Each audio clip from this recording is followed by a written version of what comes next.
नमस्कार, खेल नीति पर आपका स्वागत है और मैं हूं राजीव मिश्रा। विराट कोहली ने जैसे ही टेस्ट चैंपियनशिप के लिए क्वालिफाई किया, यानी फाइनल के लिए भारतीय टीम ने अपनी जगह बनाई, उसके बाद एक बार फिर ये चर्चा शुरू हो गई कि मॉडर्न एरा की, यानी कि 70 के दशक के बाद की सबसे बेहतरीन टीम कौन सी है। समय समय पर भारतीय टीम के हेड कोच रवि शास्त्री इस बात को लेकर हमेशा सुर्खियों में रहे कि वो ये मानते रहे कि मौजूदा टीम भारतीय क्रिकेट इतिहास की सबसे बेहतरीन टीम है। लेकिन क्या वाकई इस बात में दम है, इस पर आज बातचीत करेंगे। एक बड़ा पैनल हमारे साथ है। हम 70 के दशक की टीम पर बातचीत करेंगे, जब अजीत वाडेकर ने इंग्लैंड और वेस्ट इंडीज में जाकर वहां पर जीत हासिल की। इसके अलावा 80 के दशक में जब कपिल देव कप्तान बने तो 1983 का वर्ल्ड कप हिंदुस्तान आया। इसके अलावा 1985 में हमने वर्ल्ड सुपर सीरीज जीता ऑस्ट्रेलिया में। कई ऐसे वनडे टूर्नामेंट्स जीते, लेकिन क्या टेस्ट क्रिकेट में वो सफलता हम हासिल कर पाए, वो बड़ा सवाल था। फिर 90 के दशक में आते हैं, जब सौरव गांगुली कप्तान बने और उनकी कप्तानी में एक बड़ा बदलाव देखने को मिला हिंदुस्तान की क्रिकेट में। और फिर उसके बाद महेंद्र सिंह धोनी का युग और अब विराट कोहली का युग, यानी कि समय समय पर भारतीय क्रिकेट में बहुत कुछ बदला है। और इसी वजह से ये सवाल हमेशा आके खड़ा हो जाता है कि कौन सा एरा भारतीय क्रिकेट का सर्वश्रेष्ठ एरा हम उसको कह सकते हैं। आज इसी मुद्दे पे बातचीत करेंगे। सबा करीम हमारे साथ हैं, निखिल चोपड़ा हमारे साथ, राजकुमार शर्मा जी हमारे साथ। और हमेशा की तरह सबा भाई को शिकायत ना हो, इसलिए मैं राजकुमार जी आपसे ही पहला सवाल ले लेता हूं, क्योंकि आप विराट कोहली के कोच हैं।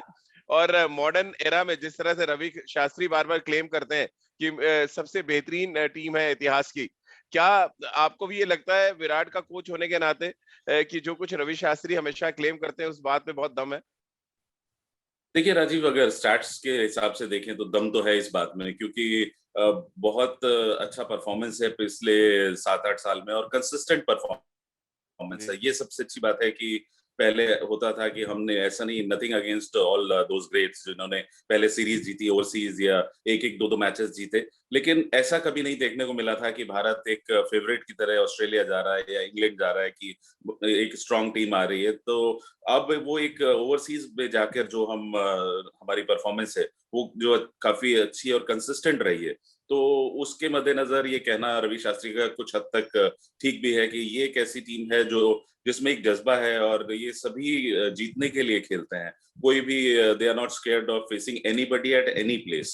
वो किसी भी विकेट पर खेलने के लिए तैयार है, क्योंकि एक ये ऑलराउंड टीम है जिसमें अच्छी फास्ट बॉलिंग है, अच्छे स्पिनर्स हैं, बैटिंग भी मुकम्मल है। तो उसके तहत ही रवि ने कहा है, और मैं बिल्कुल एग्री करता हूँ कि शायद ये सबसे अच्छी टीम है। लेकिन बहुत इस पे बहुत डिस्कशंस होते हैं, बहुत डिस्प्यूट भी होता है कि नहीं, शायद अजीत वाडेकर की टीम अच्छी थी या सुनील गावस्कर की टीम बहुत अच्छी थी।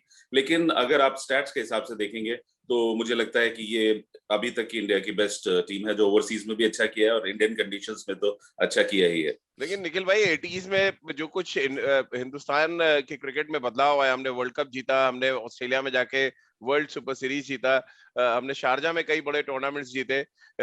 वो एरा भी आप आसानी से नहीं हटा सकते कि हम ओवरसीज नहीं जीते। ओवरसीज ही जाके हम इंग्लैंड और ऑस्ट्रेलिया में जीते हैं। तो रवि शास्त्री जो क्लेम करते हैं बार बार, शायद थोड़ा सा स्टैट्स देखना पड़ेगा उनको, 80s का भी और 90s का भी। देखिए, उससे पहले मैं मानता हूँ वो 70s में भी, जब वो जो मुझे याद है, मैंने ऑब्वियसली वो मुकाबले देखे नहीं थे राजीव भाई, कि 70 में जिसकी आप चर्चा कर रहे थे मुकाबले जीते थे, जब आपके पास जो प्रोटेक्टिव गियर इतना अच्छा नहीं था, ग्लव्स हेलमेट नहीं होते थे, उस समय पे जाके आप बढ़िया खेल रहे थे। तो ये सब वो दशक है जब बढ़िया प्रदर्शन किया, तो आने वाली जो क्रिकेटिंग पीढ़ी थी उनको वो प्रेरणा मिली कि आप बाहर जाके भी बढ़िया प्रदर्शन कर सकते हैं, compete कर सकते हैं। 150 किलोमीटर प्रति घंटा पे वेस्ट इंडीज जैसी टीम के खिलाफ आप बल्लेबाजी कर रहे हैं, तो वो जज्बा नीचे आने वाले पीढ़ी को भी मिलता था। उसके बाद 80 में बिल्कुल सही कहा आपने कि विश्व कप जीते, और वो विश्व कप जीतने के बाद ही वो भारत में भारतीय युवा खिलाड़ियों में एक वो प्रेरणा आई कि हम लोग भी विश्व चैंपियन बन सकते हैं। उस प्रेरणा के बाद ही तो वो युवा पीढ़ी वो आज तक चली आ रही है, जो सबकी एक सोच रहती है, एक वो मापदंड रहता है कि हमें विश्व कप जीतना है, जो 1983 में कपिल देव ने किया, महेंद्र सिंह धोनी ने 28 साल के बाद 2011 में किया। तो ये वो दशक है जब आप उनसे वो प्रेरणा लेते हैं, आने वाली वो पीढ़ी रहती है। और रही बात रवि शास्त्री की, उनका कहने का बार बार यही मतलब है कि दिस इज द बेस्ट। देखिए, हर शख्सियत, हर इंसान थोड़ा सा अपने आप को बढ़ा चढ़ा के भी बोलता है। जिस तरीके से आप अपनी करंट टीम में, युवा खिलाड़ी में वो कॉन्फिडेंस फूकने की कोशिश करता है, और मैं मानता हूं कि रवि शास्त्री से बड़ा कोई मैन मैनेजमेंट या कॉन्फिडेंस फूकने वाला शख्सियत है नहीं। ये उनकी एक खासियत है। युवा पीढ़ी में किस तरीके से आपको वो कॉन्फिडेंट इतना बना देते हैं कि आप बाहर जाके आप दुनिया से लड़ सकते हैं। उस समय उस खिलाड़ी को वो सेल्फ बिलीफ रहता है। तो मैं मानता हूँ वो दशक की जो हम बात कर रहे हैं ना, कि वो ट्रैवल करने की, तो वो हर दशक का एक बहुत इंपॉर्टेंट रोल है कि आने वाली पीढ़ी में उनको वहां से वो प्रेरणा मिलती है। सबा भाई, आप कैसे देखते हैं, क्राइटेरिया होना क्या चाहिए आप बेस्ट 13 को चुनने का? या तो आप विनिंग परसेंटेज देख लें, क्योंकि तब 2 फॉर्मेट होते थे, आप 2 फॉर्मेट के साथ विनिंग परसेंटेज देख लें, या किस कंट्री में जाके हमने मैचेस जीते, हम सब कॉन्टिनेंट में ज्यादा खेले या ओवरसीज खेले, होना क्या चाहिए क्राइटेरिया? और अगर आपके हिसाब से क्राइटेरिया ओवरसीज जाके जीतना है, फिर तो रवि शास्त्री जो क्लेम कर रहे हैं वो बिल्कुल ठीक है। मेरे विचार में एक तो अलग अलग फॉर्मेट है राजीव। ये वनडे फॉर्मेट अलग है, टेस्ट मैचेस का फॉर्मेट। यहाँ पर हम सिर्फ इन दो फॉर्मेट्स पर ही अगर हम बात करें, और दोनों की जो 11 होते हैं वो बहुत ज्यादा अलग होते हैं। ये एक पैरामीटर हो गया। दूसरा पैरामीटर मेरे हिसाब से ये होना चाहिए कि आप वर्ल्ड चैंपियनशिप कितनी जीते हैं, आईसीसी चैंपियनशिप आपने कितनी जीती है। और नंबर 2 जो कि बहुत जरूरी है, कि साउथ एशियन कंट्रीज के बाहर आपने कितने सारे टेस्ट मैचेस जीते हैं। मैं एक दिवसीय क्रिकेट की यहाँ पर बात नहीं कर रहा हूँ, मैं सिर्फ टेस्ट मैचेस पर ही ध्यान दे रहा हूँ। ओवरसीज स्पेशली आउटसाइड द सब कॉन्टिनेंट आपने कितने सीरीज जीते हैं। अगर इन पैमानों पर विराट और रवि शास्त्री की जो टीम है उस पर हम लोग बात करें, तो अभी तक हम लोगों ने सिर्फ 2 ओवरसीज विन दर्ज की हैं। दोनों ऑस्ट्रेलिया में हमने दर्ज की हैं। दक्षिण अफ्रीका में हम श्रृंखला हारे हैं, न्यूजीलैंड में हम श्रृंखला हारे हैं, और इंग्लैंड में हम श्रृंखला हारे हैं। मुझे लगता है ये टीम ग्रेटनेस की तरफ चल पड़ी है। थोड़ा और हमें समय देना पड़ेगा इसको एसेस करने के लिए। क्या टेस्ट चैंपियनशिप जीतने के बाद आप मानेंगे सबा? नहीं, मुझे लगता है कि टेस्ट चैंपियनशिप जीतना बहुत बड़ी बात होगी। और उससे ज्यादा मैं मानने लगूंगा जब भारत इंग्लैंड में ये जो 5 जो टेस्ट मैचेस होने वाले हैं वहां पर हमने जीत दर्ज की। अगर हम फिर से न्यूजीलैंड के, तो मुझे लगता है कम से कम इस टीम को 1 से 1.5 साल और लगेगा उस ग्रेटनेस को अचीव करने के लिए। और निखिल और राजकुमार ने सही कहा कि इसमें कई अच्छे प्लेयर्स हैं जिन्होंने अपने आप को साबित किया है, यंगस्टर्स हैं। अलग अलग एरा की टीम को डिफाइन करना बड़ा कठिन हो जाता है, क्योंकि अलग अलग चैलेंजेस होते हैं हर एक एरा में, हर एक दशक में। और पुराने वाले दशक में भी कई सारे चैलेंजेस आए हैं जिसको अलग अलग कप्तानों ने अलग प्रकार से टैकल किया है, और उसी वजह से इस समय की जो टीम है उतनी ज्यादा सशक्त नजर आ रही है। पर मेरे हिसाब से दम है इस बात में, पर मुझे लगता है कि ग्रेटनेस अचीव करने में अगर इसी प्रकार की रफ्तार पकड़ के रखी विराट कोहली की टीम ने, तो आने वाले 1 या 1.5 साल में हम ये जरूर कह सकते हैं कि ये सबसे तगड़ी टीम है। राजकुमार जी, सबा ने तो सिरे से नकार दिया है। आपने तो बिल्कुल मान ही लिया था कि विराट की टीम बेस्ट है, बट अब तो मतलब एक तरह से क्या कहा जाए कि सबा भाई ने चैलेंज कर दिया आपको कि अब आप प्रूव करें कि ये टीम कैसे आप मान रहे हैं नंबर 1। नहीं, जीत के दिखाइए। जीत के दिखाइए। बिल्कुल नहीं, मैं एग्री करता हूँ सबा के साथ, लेकिन सबा ने मुझे उसका ऑल्टरनेट नहीं दिया कि कौन सी टीम बेहतर थी। अगर नहीं, वो तो बताएंगे आगे, लेकिन अभी तो आप बताएं ना कि एक भी आईसीसी टूर्नामेंट नहीं जीते हम, ओवरसीज एक सीरीज जीते हैं, तो फिर आप कैसे क्लेम कर सकते हैं कि आप इंडियन हिस्ट्री का बेस्ट एरा इस समय चल रहा है? राजीव, मेरा मानना है कि अगर आप ये टीम देखें, ये टीम जितनी फिट है, आज तक भारतीय कोई भी ऐसी टीम इतनी फिट नहीं थी। फिटनेस एक बहुत इंपॉर्टेंट पार्ट है जिसमें इंजरीज नहीं है। अब एक सर फिटनेस है, मतलब फिटनेस से वर्ल्ड कप जीत रहे होते, फिर तो समझ आता है आपको तो क्रिकेट खेल के जीतना पड़ता है। कमिंग टू दैट ओनली, वो एक प्रोसेस है। अब वो प्रोसेस वो चल रहा है, वो प्रोसेस। सर प्रोसेस से हम कैसे मान लें कि बेस्ट एरा है? प्रोसेस कभी बेस्ट एरा बनाएगा नहीं, आपको तो रिजल्ट देना पड़ेगा बेस्ट एरा बनने के लिए। डेफिनेटली, अब रिजल्ट्स आपके सामने आने वाले हैं जब Bharat world test championship hopefully जीतेगा। आगे T20 वर्ल्ड कप आ रहा है, तो वो समय आ गया है कि अब ये टीम परिपक्व हो रही है एक बड़े बड़े टूर्नामेंट जीतने के लिए, क्योंकि टीम बिल्ड करने में भी समय लगता है, और ये समय लगा है इस तो टीम क्लेम में। ना करें ना कि राजकुमार सर, क्लेम क्यों कर रहे हैं? अगर समय लग रहा है तो फिर समय दे। ये तो क्लेम करना कि एक ऑस्ट्रेलिया में सीरीज जीत के हम क्लेम करने लगे कि हम बेस्ट एरा चल रहा है इंडियन क्रिकेट देखो हिस्ट्री राजीव, का? जहां तक बात है कि हमने आईसीसी चैंपियनशिप नहीं जीती, मेरा बिल्कुल मानना है कि बिल्कुल ये ठीक क्लेम है। लेकिन अगर आप उसमें भी परफॉर्मेंस देखें, आईसीसी चैंपियनशिप में भी भारत बिना कोई मैच हारे फाइनल तक पहुंचा। एक वन बैड डे की या गलत वो डिसीजन हो गया कि पहले गेंदबाजी करने का, और भारत वो मैच हार गया, फाइनल मैच हार गया। इसी तरह अगर न्यूजीलैंड में भी उस दिन अगर बारिश नहीं होती तो शायद भारत आसानी से वो मैच जीत गया था। और उससे पहले का अगर आप वर्ल्ड कप का रिकॉर्ड देखें तो बेहतरीन परफॉर्मेंस रही थी भारत की, जो कि पहले कभी ऐसे देखने को नहीं मिलती थी कि भारत अनचैलेंज्ड या बिना अनडिफीटेड वहां तक पहुंचता था। और इस बार ऐसा हो रहा था, लेकिन ठीक है, थोड़ा सा लक भी शायद साथ नहीं था, और उसकी भी जरूरत होती है क्रिकेट में, जैसे सभी जानते हैं कि लक पार्ट प्ले करता सभा है। भाई ये मुस्कुरा रहे हैं एक्सक्यूजेस आपकी नहीं। बात सुन के राजकुमार। मैं समझ रहा हूँ, और लेकिन सभा भाई ये कहना भी चाह रहे हैं कि चाचा के अगर मूछें होती तो वो चाची बन जाती है, होता नहीं वैसे क्रिकेट में। एग्री, लेकिन वन बैड डे या वो 15 मिनट वर्ल्ड कप के, एक 15 मिनट खराब क्रिकेट हुई और उसी में भारत वो वर्ल्ड कप जीतने से वंचित रह गया। तो कहीं ना कहीं कुछ ऐसी बातें नहीं है, लेकिन ओवरऑल अगर आप परफॉर्मेंस देखें भारत की, तो मुझे लगता है बहुत लाजवाब और बहुत कंसिस्टेंट परफॉर्मेंस रही है। और यहाँ पर क्यों नहीं बात करें हम साथ साथ वनडे क्रिकेट की भी, क्योंकि बेहतरीन प्रदर्शन भारत ने किया है वनडे क्रिकेट में भी किसी भी देश के खिलाफ। तो कुल मिला के एक ओवरऑल अगर देखा जाएगा तो पैकेज की तरह देखा जाएगा, खाली हम टेस्ट मैचेस नहीं देख सकते। बिल्कुल सभा भाई, मुझे तो लग रहा था अभी कि मैं रवि शास्त्री को ही सुन रहा हूँ जैसे। अब इस साल रवि शास्त्री का टर्म खत्म हो रहा है।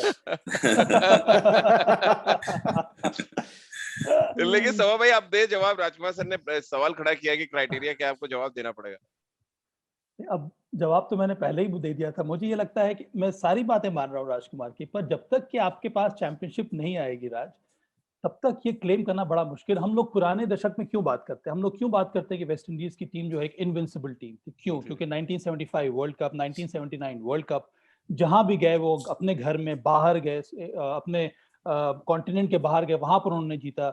उन्होंने ऑस्ट्रेलिया को पछाड़ा, इंग्लैंड को पछाड़ा, मतलब जहां भी गए। सब यहाँ पर बात हम बेस्ट इंडियन टीम की कर रहे हैं, हम कंपेयर नहीं कर रहे उसको वेस्ट इंडीज की से या ऑस्ट्रेलियन टीम। एग्जांपल दिया जा रहा है। राज में एक उदाहरण के तौर पर एक्सप्लेन कर रहा हूँ कि कब आप कहते हैं, क्लेम कर सकते हैं कि भाई मेरी टीम इनविंसिबल है। मैं टेस्ट में इंडिया की बात कर रहा हूँ, तो मैं कह रहा हूँ वो लेवल पहुंचने के लिए अभी वक्त लगेगा। जिस तरह से इनविंसिबल थी वेस्ट इंडीज टीम, या फिर एक दौरा था, एक फेज था जब स्टीव वॉ कप्तान थे ऑस्ट्रेलिया की टीम के, उन्होंने 16 टेस्ट मैचेस लगातार जीते, उसमें एक ड्रॉ भी नहीं था, और उनके पास कई शानदार प्लेयर्स थे, उसमें उन्होंने दो वर्ल्ड कप भी जीते। इसीलिए कहा जाता है कि ऑस्ट्रेलिया की जो वो फेज था, वो मुझे लगता है कि सबसे अच्छा उनका फेज था।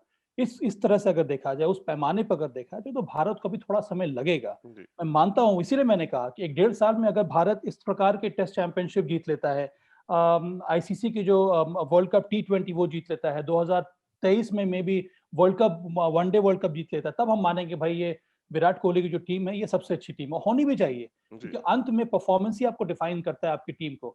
आप सेमीफाइनल में हार गए, आप फाइनल में हार गए, ये 10 साल के बाद कौन याद करेगा? कोई नहीं याद करने वाला है कि हम 15 मिनट खराब खेलने की वजह से हम हार गए। आप हारे तो न्यूजीलैंड ने वो 15 मिनट क्यों आपसे अच्छा खेला?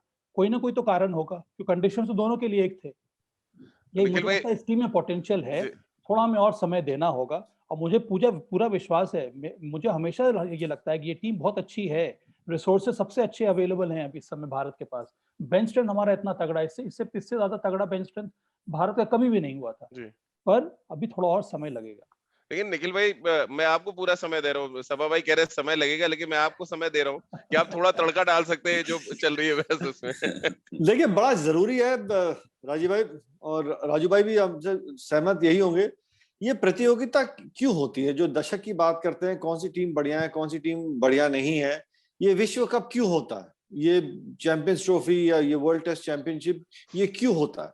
ये सिर्फ इसीलिए होता है कि आपके रिसोर्सेज, आपकी बेंच स्ट्रेंथ, हर क्रिकेट बोर्ड की तैयारी, हर टीम की तैयारी किस तरीके से होती है। और आप जब एक प्रतियोगिता जीतते हैं तो आप तब तक चैंपियन कहलाते हैं जब तक कि अगली ट्रॉफी नहीं होती, या अगली बारी आपको फाइनल में, या अगली बारी आप वो प्रतियोगिता हार नहीं जाते। तो एक वो मापदंड रहता है, जैसे विश्व कप है, हर 4 साल में अगर एक बारी आता है तो आप वो प्रतियोगिता जीते हैं तो आप वो 4 साल के लिए वो विश्व चैंपियन कहलाए जाते हैं। आप जब तक आप वो प्रतियोगिता जीते नहीं, ट्रॉफी आपके नाम नहीं आती, आपके नाम के आगे कोई विश्व चैंपियन लिख नहीं सकता। मैं सभा भाई से बिल्कुल सहमत हूं। हमने तैयारी बहुत शानदार तरीके से की और जिस तरीके से बीसीसीआई ने उस तैयारी में पूरी तरीके से भारतीय टीम के साथ खड़े होकर नर्सरी तैयार की, एनसीए में जिस तरीके से खिलाड़ी तैयार हो रहे हैं वो शानदार है। बट अंत में वो एरा जो है वो बेस्ट एरा तब माना जाएगा जब आप लगातार प्रतियोगिता जीते जाएंगे। और मैं सभा भाई से एक चीज से और बहुत सहमत हूं, क्योंकि ये जो 1.5 साल है ना भारतीय क्रिकेट और इस टीम के लिए वो डिफाइनिंग मोमेंट है। और ये टीम के अंदर अगर हर खिलाड़ी ये समझ जाता है कि एक वो 5 दिन का वर्ल्ड टेस्ट चैंपियनशिप का जो फाइनल है वो आखिरी पड़ाव वो जीत जाते हैं, T20 विश्व कप है, उसके बाद एक और है, फिर आपके पास 50 ओवर का है, ये अगर आप लगातार जीते चले गए तो इसमें कोई दो राय नहीं है कि गुरु इससे बढ़िया कोई टीम ही नहीं है। क्योंकि आप अगले 1.5 साल में हर फॉर्मेट के विश्व चैंपियन बन जाएंगे। और ये मेरे को लगता है कि भारतीय क्रिकेट या किसी भी क्रिकेटिंग टीम के इतिहास में हुआ नहीं कि आपके पास मौका है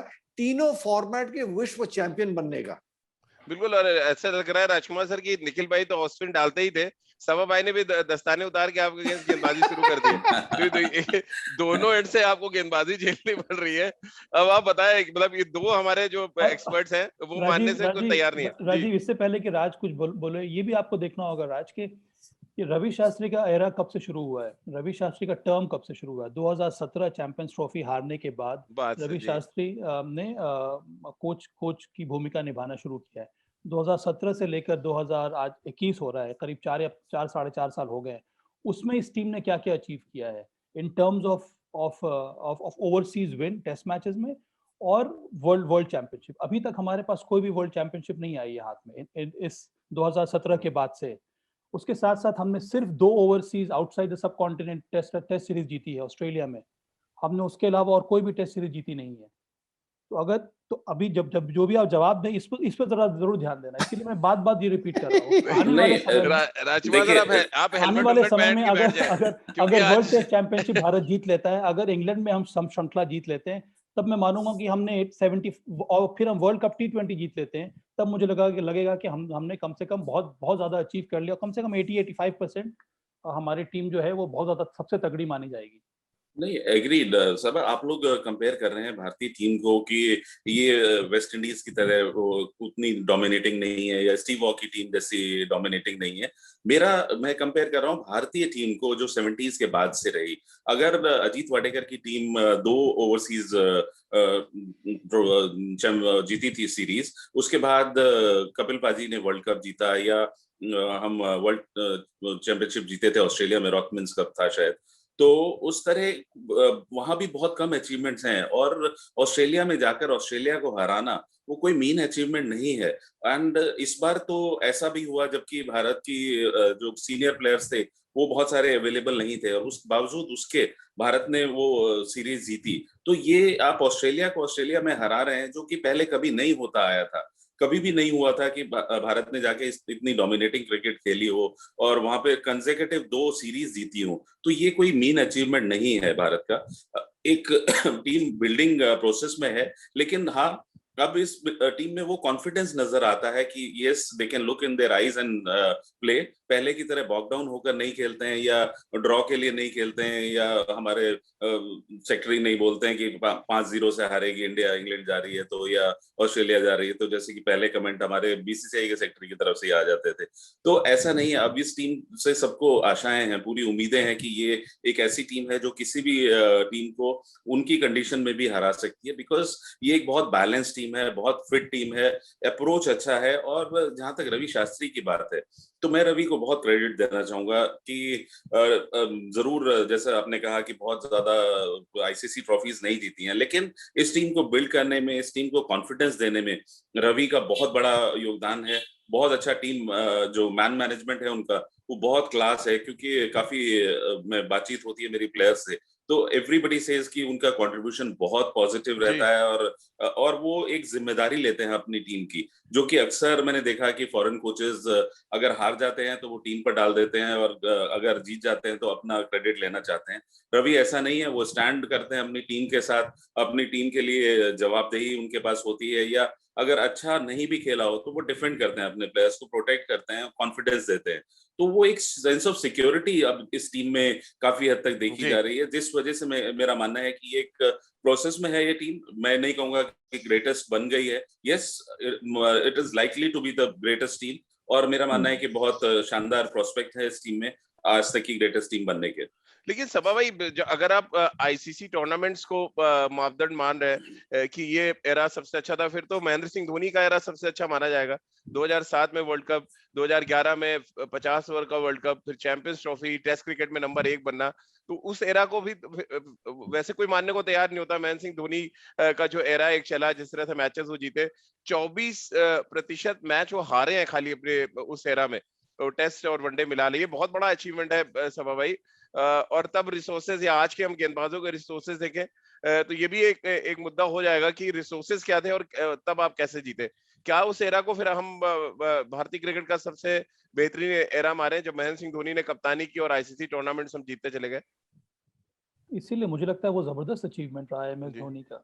एक कप्तान के रूप में उनके अंडर भारत ने 3 आईसीसी चैंपियनशिप जीती है, world cup, T20, world cup, one day cricket, फिर चैंपियंस ट्रॉफी इसके पहले भारत ने कभी टेस्ट क्रिकेट में नंबर 1 भी रहे, और टेस्ट क्रिकेट में भी हम लोग नंबर 1 थे।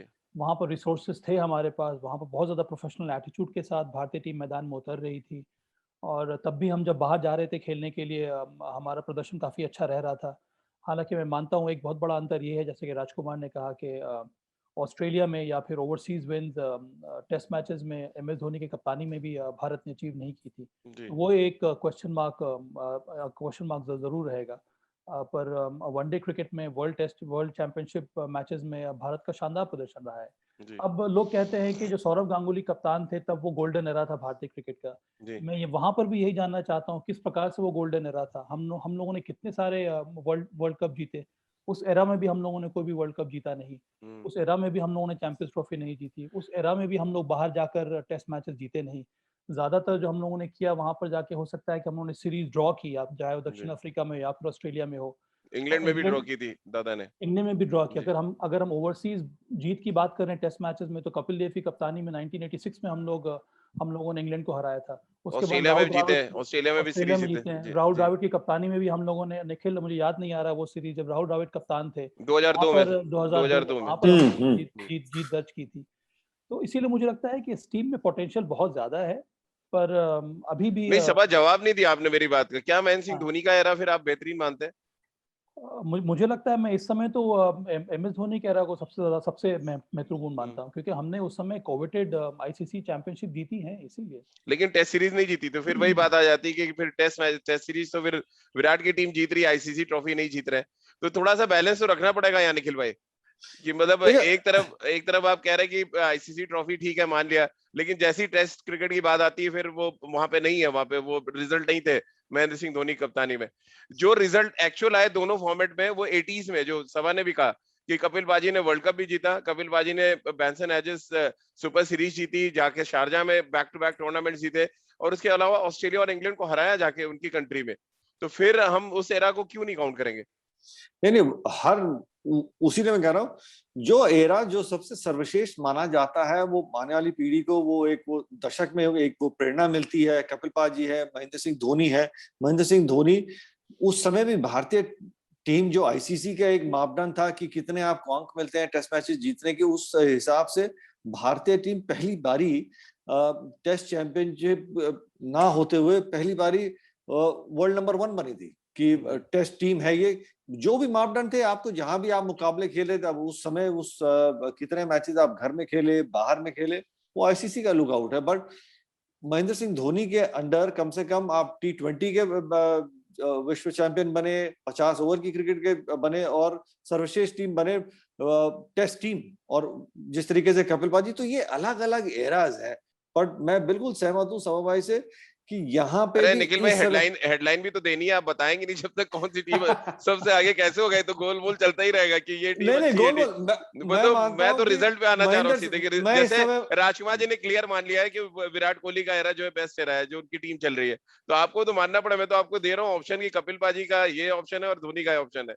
मैं मानता हूं एक नंबर इस समय मैं महेंद्र सिंह धोनी को इस समय मानता हूं कि जिस तरीके से उनका एरा चल रहा था, उसके बाद कपिल देव। ये लेकिन ब्रेकिंग मिली ना, अब ठीक है ये ब्रेकिंग मिली ना। अब आपको एक और हेडलाइन दे रहा हूं, लेकिन ये टीम जो है वो जीत की दहलीज पे खड़ी है इतिहास में अपना नाम सुनहरे अक्षरों में लिखने से, क्योंकि ऐसा कभी भी नहीं हुआ कि अगले 1.5 साल में आपके पास मतलब विश्व टेस्ट चैंपियनशिप, T20 और फिर एक बार फिर से 50 ओवर का विश्व चैंपियन बनने के लिए तो आप गोल्डन तरीके से पूरे विश्व क्रिकेट को आप रूल कर सकते हैं। आप उस दहलीज पे खड़े हुए, आप किस तरीके से आप उसको इस्तेमाल करते हैं वो आपके ऊपर है। कि हर खिलाड़ी का नाम जो है ना वो सुनहरे अक्षरों में लिखा जाएगा अगले 1.5 साल में, अगर आप ये चीजें अचीव कर गए तो।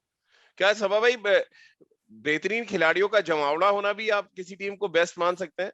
अगर हम दादा की टीम को देखने जाएं तो टॉप टू बॉटम इतने बड़े सितारे कभी मैंने जितना क्रिकेट कवर किया या सुना है देखा, एक साथ नहीं खेले कभी हिंदुस्तान की टीम में। क्या ये भी एक क्राइटेरिया हो सकता है जहाँ पे सचिन तेंदुलकर, राहुल द्रविड़, वेवियस लक्ष्मण, खुद दादा वीरेंद्र सहवाग, फिर जहीर खान, अनिल कुंबले, हरभजन सिंह, क्या ये एरा भी आपको मजबूर कर रहा है कि इसके बारे में सोचा जाए? नहीं राजीव, मैं बहुत क्लियर हूँ इन सब मामलों में। मुझे लगता है कि अगर वो टीम जितने भी बड़े प्लेयर हो जाए, अगर आप मुझे चैंपियनशिप नहीं लाकर दे रहे हैं तो फिर आपका कंपैरिजन हम किसी ऐसी टीम से नहीं कर सकते हैं जिनके पास ट्रॉफी है। और अंतर्राष्ट्रीय स्पोर्ट्स में अगर आप कहीं भी देख लें, प्लेयर जितने भी बड़े हो जाए, अंत में आपको टीम जीतनी, आपको वर्ल्ड कप जीतना होगा। हम क्यों मानते हैं कि ब्राजील जो टीम थी वो विश्व कप में बहुत सबसे अच्छी टीम थी, क्योंकि उनके पास कई सारे अच्छे प्लेयर्स थे। उसके साथ साथ उन्होंने लगातार कितने सारे वर्ल्ड कप जीते। पर ये अब उनका फेज खत्म हो गया। अब दूसरी टीमें हैं जो अच्छा कर रही हैं। उनके पास जो भी लिमिटेड रिसोर्सेज होंगे या जो भी रिसोर्सेज हैं उसके बिना उसी के अंदर ही वो वर्ल्ड कप जीत रहे हैं। उसी तरह से आपके पास प्लेयर्स कितने भी अच्छे हो जाए, वो परफॉर्म कर पा रहे हैं कि नहीं कर पा रहे हैं सही मोमेंट में। आपने भारत के लिए कितने सारे चैंपियनशिप जीते हैं कि नहीं जीते हैं, उस ये मापदंड पर मुझे लगता है कि मैं निखिल के साथ इत्तेफाक रखता हूँ। मैं भी मानता हूँ कि एम एस धोनी के जो अचीवमेंट है वो इनक्रेडिबल रहा है अभी तक।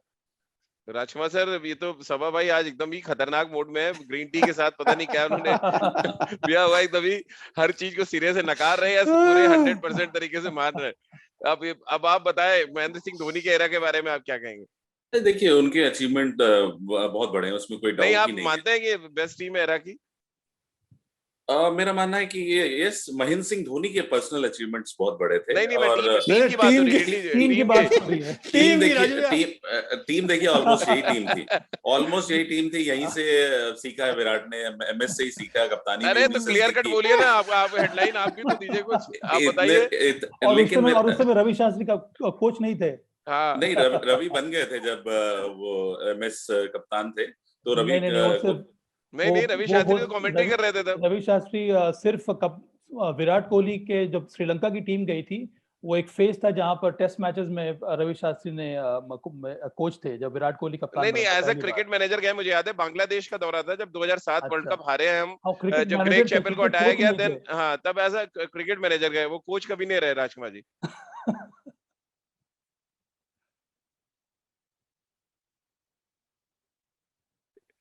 संपर्क टूट रहा है क्या राजकुमार सर से हमारा? तोड़ दिया है संपर्क राजकुमार। टाइमिंग बहुत बढ़िया है संपर्क टूटने की। आ गए सर, वापस आ गए। सर बताए, रवि शास्त्री कभी कोच नहीं रहे सर, वो क्रिकेट मैनेजर थे 2007 में जब चैपल को हटाया गया था। जी देखिए, मेरा यही मानना है कि ये ऑलमोस्ट वही टीम थी, लेकिन अब उसको जो वहां से एक सिलसिला चालू हुआ था, और मैं कुछ नहीं, I am nothing against M S Dhoni. मेरा मानना है कि आज तक के वो सबसे सक्सेसफुल कैप्टन है, उसमें कोई डाउट ही नहीं है। तो उनके टाइम से जो टीम बिल्ड होनी शुरू हुई थी, वो अब आकर उस स्टेज पर पहुंच गई है कि यस, अब मैं कह सकता हूं कि ये शायद बेस्ट टीम है। हाँ, अचीवमेंट्स अगर आप खाली आईसीसी को मानते हैं, आईसीसी ट्रॉफीज को, तो आने वाले 1 साल में बीसीसीआई के ऑफिस में आपको ट्रॉफीज लगी हुई मिल जाएंगी जिनकी आपको तलाश है। नहीं, ट्रॉफीज तो है, ट्रॉफीज के साथ कप्तान की फोटो बड़ी इंपॉर्टेंट हो जाती है राजकुमार जी। कप्तान मैं की वही फोटो तो भी कह तो रहा चाहिए हूँ, ट्रॉफी मैं के साथ। कप्तान के बिहाफ पे ही कह रहा हूँ कि अगले ठीक 1 साल में आपको वो तीनों ट्रॉफीज वहां पे रखी हुई मिल जाएंगी, गॉड विलिंग। तो मेरा अभी भी यही मानना है कि ये एक बहुत स्ट्रांग टीम है, और एक एटीट्यूड अगर आप देखें इस टीम का, एक खेलने का तरीका देखें, तो मुझे लगता है कि ये बेस्ट टीम है जो ओवरसीज में जाके भी बहुत कॉम्पिटिटिव क्रिकेट खेल रही है, और मतलब कंसिस्टेंट है। सबसे बड़ी बात है कि कंसिस्टेंट है। अगर आप इनका वनडे रिकॉर्ड्स भी देखो, या अगर आप जिस तरह फाइट बैक की है पहला टेस्ट मैचेस हारने के बाद, सीरीज इन्होंने 2-3 बार ऐसे कारनामे करके दिखाए हैं, तो इसीलिए शायद रवि ठीक कह रहे हैं कि ये बहुत कॉम्पिटिटिव टीम है। और अभी प्रोसेस है, कुछ यंगस्टर्स हैं, जब वो थोड़ा और एक्सपीरियंस हासिल कर लेंगे तो मुझे लगता है कि ये बेस्ट टीम होगी। लेकिन सबा भाई, कंसिस्टेंट अगर होने की बात है, जो राजकुमार सर कह रहे हैं कि कंसिस्टेंट है इसलिए आप इनको नंबर 1 मान लें, या प्रोसेस में है नंबर 1 बनने के, फिर तो अजीत वाडेकर का जो सीरीज जीती उन्होंने लगातार बैक टू बैक, इंग्लैंड को इंग्लैंड में हराना, फिर वेस्ट इंडीज को जाके वेस्ट इंडीज में हराना 70s में, फिर तो वो कंसिस्टेंट तरीके से जीते। मैं आज भी ब्लैक एंड व्हाइट वो तस्वीरें देखता हूँ जब मुंबई एयरपोर्ट के बाहर अजीत वाडेकर की टीम आई, वो वर्ल्ड कप जीतने जैसा जश्न मना है उस समय। तो फिर वो भी तो एरा था, और वहां तब फास्ट बॉलर्स नहीं थे आपके पास। आप एकनाथ सोलकर से गेंदबाजी कराते थे, नहीं, जहां तक मुझे याद है सनी भाई ने एक आध बार नई गेंद डाली है। तो राजीव ये कोई एक्सक्यूज नहीं है कि वहां पे फास्ट बॉलर्स नहीं थे। क्यों नहीं थे? अब ये एक प्रोसेस है, ना किसने डेवलप किया?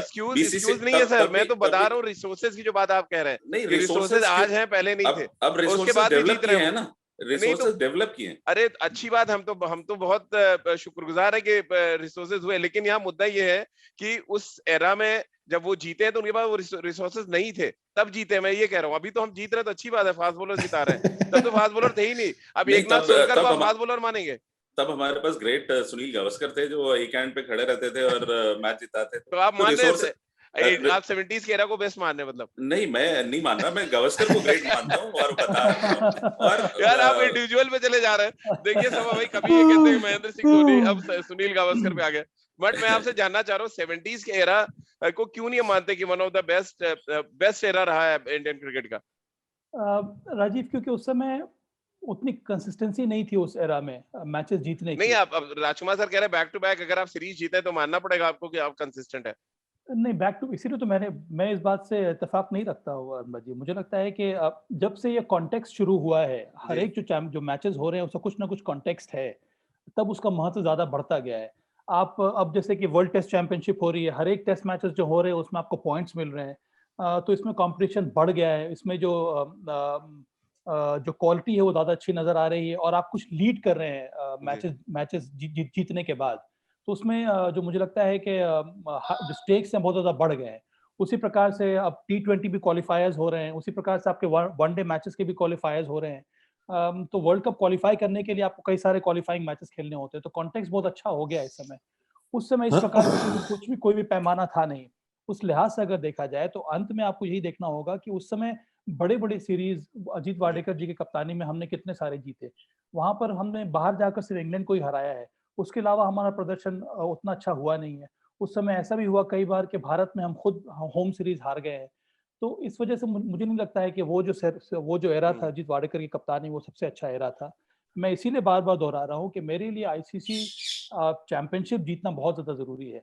हाँ, मैं मान रहा हूँ अगर ये वाली टीम जो है हमारी, उसमें राजकुमार जी ने सही कहा कि हमारे पास पोटेंशियल है, पर अंत में पोटेंशियल का कोई अर्थ नहीं होता है अगर वो पोटेंशियल कन्वर्ट नहीं कर रहा है ट्रॉफीज जीतने में। अगर हम कन्वर्ट कर रहे हैं तो मैं सबसे पहला होऊंगा ये कहने वाला कि ये टीम जो है सबसे अच्छी टीम है अभी तक भारतीय क्रिकेट के इतिहास में।